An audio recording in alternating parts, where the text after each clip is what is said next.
because there is breaking news that is it's big news here in the state of Louisiana. Tyrann Mathieu stepping away from the NFL. He writes on his Instagram, "As I hang up my cleats, I'm filled with gratitude as I close this chapter of my life and officially retire from the game that shaped me in every way. From my first snap in college to my final play in the NFL, this journey has been nothing short of a blessing. Football gave me purpose, discipline, and memories that will stay with me forever. But more than anything, it gave me a community. To every coach who believed in me, every teammate who battled beside me, and every fan who showed up, cheered, and rode with me through the highs and lows, thank you. You gave me the strength when I needed it most, and your love carried me farther than I ever imagined. I hope I made you proud out there. This isn't goodbye. It's just the next chapter. Much love always, Tyrann." He's got a picture of a pair of cleats hanging up, and that is his message, that he is stepping away from football. Wow. Tyrann Mathieu's journey in this state is truly unique. And if you've listened to me at all, you know how much I hate how overused the word unique is. But his is unlike any other that I can recall. Tyrann showed up at LSU, a 3-star, undersized 5'9" cornerback. And nobody really thought much of it, and you probably couldn't pronounce his name if you looked at it. You'd probably pronounce the first name wrong, might pronounce the last name wrong. He showed up, and from the first game he ever played, which was against North Carolina and Atlanta, he made plays. I mean, he's running off the edge, forcing a fumble late in that game against North Carolina, and he never slowed down. His sophomore season at LSU is one of the greatest football seasons I've ever seen, and most of you have ever seen. He did things on a football field I have quite simply never seen before. Not that he did them once, he did it routinely.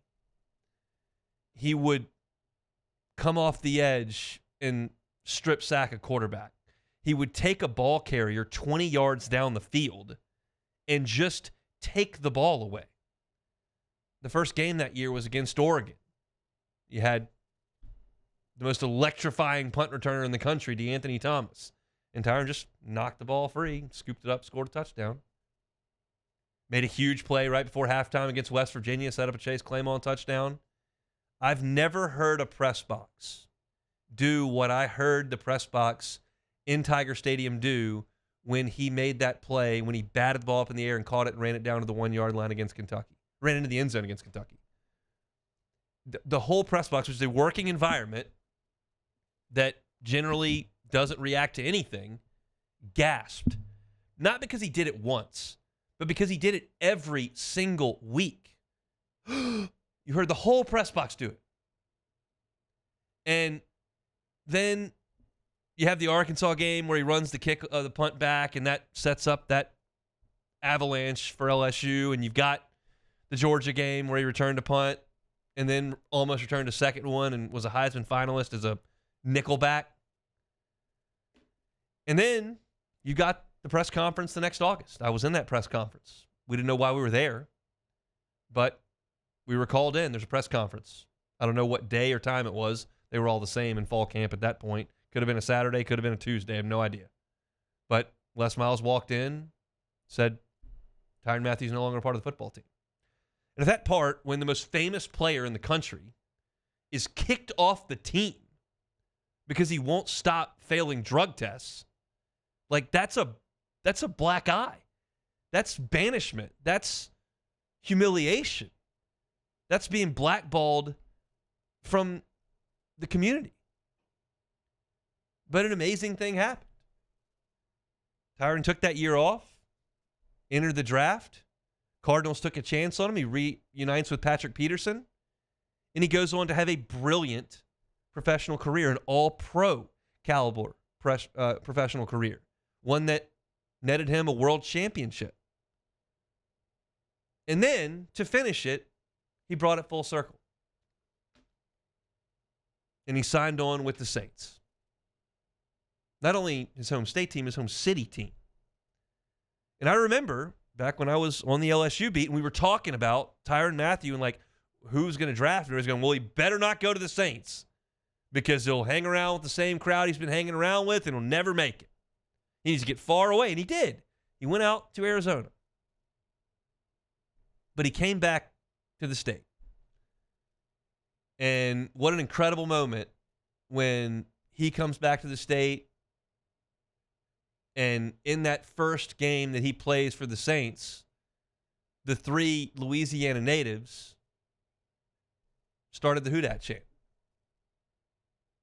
And for these 2 years, Tyrann Mathieu hasn't been an all-pro. He hasn't been the superstar that he was at LSU or the superstar that he was in Kansas City, where he's an all-pro, one of the best defensive players in the NFL. But he's been a consummate professional, an incredible teammate, a pillar in the community, and everything you would have never thought he could have ever been in that August 2012 press conference. That was the day where you would have said, if you were a reasonable person, like, he's never going to make it. He's too short. He was just a flair for the dramatic. He's a troublemaker. Thought he's above the law. Got multiple chances. Couldn't get it straightened out. Never going to make it. He made it. And the thing about Tyrann Mathieu, and I don't know Tyrann. I never met him. But I know people that know him, and I've watched from afar. And the crazy thing is that not only did he make it in the NFL, which is really all we were talking about at that point. It's a football conversation. Not only did he make it in the NFL, he's going to make it in the next chapter. He said that in the announcement. He's now set himself up financially to do whatever he wants. Whatever he wants. If he wanted to go buy a house in Malibu and sit on the beach for the next 40 years, he can. If he wants to coach tomorrow, maybe not tomorrow. If he wants to coach Friday, he probably can. High schools in New Orleans would love to have him. I'm sure there are college teams that would love to have him in the facility. There's one down the road. And I'm confident that New Orleans would like to have him around.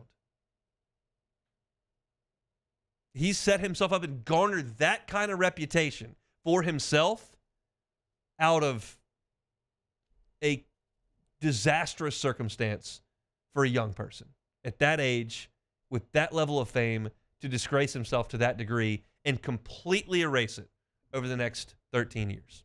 It's been amazing, amazing to watch. And if you're an LSU fan, you've got one of the great seasons in the history of the school to remember.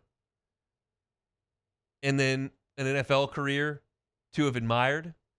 And if you're a Saints fan in a tough time where you're trying to transition from the Breeze Payton era into a whole new world for you as the Saints, like, he came in and gave you everything he really had.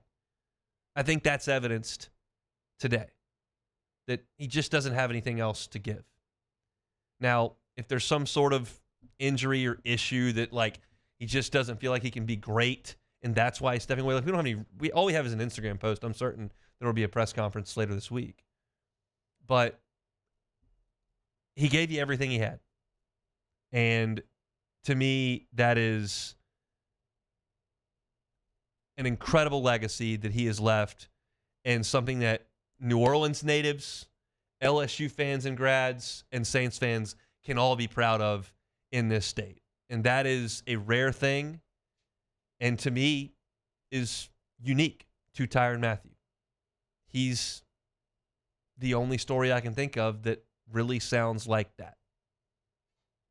Tyrann Mathieu hangs up his cleats from the National Football League and from football altogether today, making that announcement on the day the Saints report to camp. Hey, it's Hunt. Thanks for watching Hunt on Saints. Before you leave, help us out a little bit. Hit that like button, leave your comments in the section below, and hit that subscribe button so you get all our content right here from Hunt on Saints. We'll see you next time.